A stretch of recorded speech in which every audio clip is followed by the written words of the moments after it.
अब यहां पर भी पवित्रता का अर्थ स्नान करना नहीं होता, अच्छे कपड़े पहनना नहीं होता, साफ सुथरा रहना नहीं होता। अगर पवित्र रहना, साफ सुथरा रहना ही श्रेष्ठ होता तो आपके ऑस्ट्रेलिया में बहुत साफ सफाई रहती है, बहुत क्लीन रहता है आपका ऑस्ट्रेलिया। यहाँ के लोग बागों को भी देखो तो देखने में ऐसे लगते हैं, आहा बिल्कुल गोरे चिट्टे, बढ़िया लगते हैं, कोट वोट पहन के, ब्लेजर पहन के, लंबे चौड़े जूत वूत पहन के, वो क्या पहनते हैं, हाँ वो बूट पहन के। लेकिन पूछो नहाए कब थे? एक बार एक टकराया था मुझसे, था वो हिंदुस्तानी, एक लड़की थी, उसको ऐसी बात हो रही थी तो मैंने पूछा अच्छा काम पे कितने बजे जाती हो? बोले मैं सुबह 7 बजे तो निकल जाती हूँ महाराज जी। मैंने कहा अच्छा, आती कितने बजे हो? मैं शाम 5 बजे आती हूँ। मैंने कहा अच्छा, फिर क्या? मैंने फिर घर के काम वाम, दोस्तों से मिलना या ये सब रहता है, और रात को मैं 10 बजे सो जाती हूँ। मैंने सुबह तो फिर बहुत जल्दी उठना पड़ा। नहीं मैं 6:30 बजे उठती हूँ। मैंने कहा 6:30 बजे उठ के आप 7 बजे काम पे चली जाती हो? बोले हाँ। मैंने कहा नहाना धोना ये सब? बोले वो तो मैं रात को नहा के सोती हूँ। एक रात का नहाया 2 दिन तो चले ही जाता है।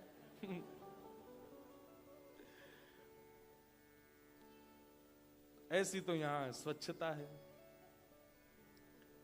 तो नहाना धोना, स्वच्छ रहना, इसको पवित्रता नहीं कहते, विचारों की पवित्रता। आपकी जो थिंकिंग है वो अगर पॉजिटिव है, आपकी विचारधाराएं जो है वो अगर पॉजिटिव है, तो आप पवित्र हो।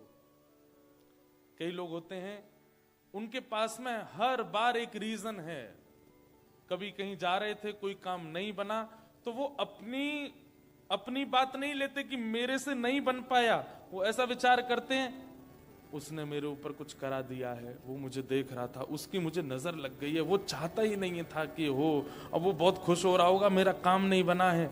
ये है विचारों की अपवित्रता। आप स्वयं पर देखिए ना कि मैंने कमी कहां छोड़ी है। हर व्यक्ति का यह लक्षण हो चुका है कि वो परास्त होने पर, हार जाने पर ब्लेम ढूंढता है, किस पर डालूं, किसने किया मेरे साथ ऐसा, किसकी वजह से हुआ मैं ऐसा। एक बालक था, वो अभी मुझे मिला कुछ दिन पहले, वो पहले यूएस रहा 10 साल, अभी वापस भारत शिफ्ट हो गया। तो मैंने उसको पूछा, मैंने कहा अब कहां तुम वापस यूएस कब? बोला अब नहीं जाना महाराज जी, अब तो मैं यहीं आ गया। मैंने क्यों, क्या हो गया? महाराज जी अब मैं क्या बताऊं, पूरी बात तो बहुत लंबी कहानी हो जाएगी, लेकिन माता पिता ने सपोर्ट नहीं किया। मैं उसी से ही समझ गया था, मैंने कि दूसरे पे ब्लेम डाल रहे हैं तो इसका मतलब जब खुद की कमी सहन नहीं होती ना खुद से, तब दूसरे पर हम डालते हैं, और इसी को विचारों की अपवित्रता कहते हैं। कई बार आपके प्रारब्ध में, आपके संयोग में नहीं है तो ठीक है, उसको स्वीकार उस भाव से कीजिए, दूसरों पर मत डालिए कि ये उसकी वजह से हुआ या ऐसे हुआ। ये नेगेटिविटी जो है ना, इसी को अपवित्रता कहते हैं। और हर स्थिति में जो पॉजिटिव रहता है, पॉजिटिव व्यक्ति का लक्षण बताएं क्या है? वो कुछ भी कर ले, कुछ भी उसके साथ में हो जाए, वो एक ही बात मन में सोचता है, चाहे जो हो जाए, वो यही सोचता है कि ये अंत नहीं है, इससे अच्छा मिल जाएगा, मैं कोई नष्ट नहीं हो गया हूं, मेरे को ये चाहिए था नहीं मिला, मुझे ऐसा करना था, this is not the end of the world, ये मेरी दुनिया कोई खत्म थोड़ी हो गई है यहां पे, ठीक है कुछ और बेटर होगा, करेंगे। ऐसा सोच करके जो आगे बढ़, मुझे लगता है उससे पवित्र इंसान नहीं कोई, जो कभी नकारात्मक विचार ना लाता हो अपने चित्त में, अपनी बुद्धि में, अपने विचारों में, बस उठ के चल पड़ता है। और इसके लिए आपको एक चीज तो करनी पड़ेगी कि हर बार जीतने की भावना से ही मत जाया कीजिए।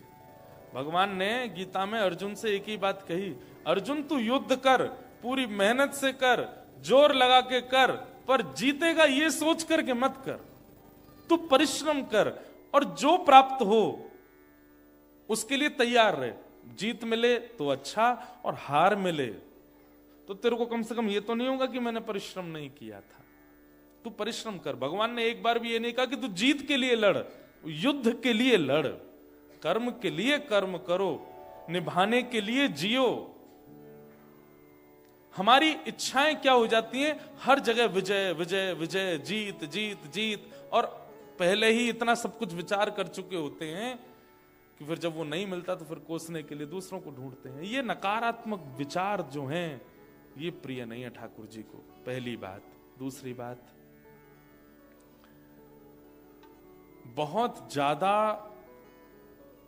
इनसिक्योर फील करना हर जगह पर, हर बातों में, हर व्यक्ति के साथ, हर किसी के अवगुण देख लेना पहले ही, ये तो ऐसा है, ये तो वैसा है, इसने तो ये इसके आव भाव से मुझे ऐसा लगता है, इसके ठीक है। कई लोगों, जैसे हम बहुत कथा करते हैं, इतने लोगों से मिलते हैं कि मेरे को एक ठाकुर जी की कृपा से एक गुण है कि मैं पहली दृष्टि में व्यक्ति को पहचान जाता हूं कि ये कैसा है। और उसका एक बात पहले ऐसा होता था कि जैसे पहचान में आया और वो व्यक्ति नेगेटिव लगा तो मैं उससे दूर हो जाता था। लेकिन अभी कथा करते करते ठाकुर जी कृपा से ये ठाकुर जी ने गुण तैयार करवाया कि भाई काला और नीला ये दो रंग होते हैं, दोनों अपनी अपनी जगह अच्छे लगते हैं। कई बार काले नीले को मिला तो अच्छे नहीं लगते, इसका मतलब वो रंग बुरे नहीं है, अपने अपने स्थान पर अच्छे।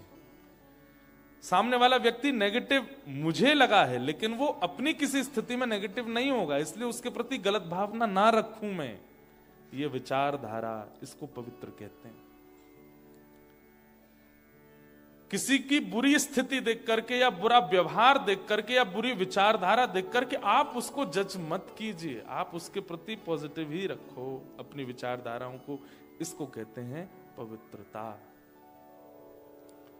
विचारों की पवित्रता, मानसिक पवित्रता, भावनाओं की पवित्रता, ये बहुत जरूरी है।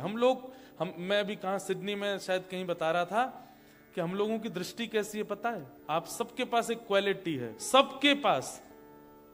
कोई भी यहां बैठा ऐसा नहीं कह सकता कि मुझ में ये क्वालिटी नहीं है। वो क्वालिटी क्या है? दूसरे में अवगुण देखने की, सबके पास है। कई लोग ऐसे होते हैं, वो पहले मैं तो बहुत सीधा हूं महाराज जी, मुझे तो दिखता ही नहीं सामने वाला, खेल जाता है मेरे साथ छल कर जाता, मुझे तो पता ही नहीं चलता। ऐसा नहीं हो सकता। भगवान ने हमको ये गुण देके भेजा है कि हमको दोष बहुत जल्दी दिख जाता है,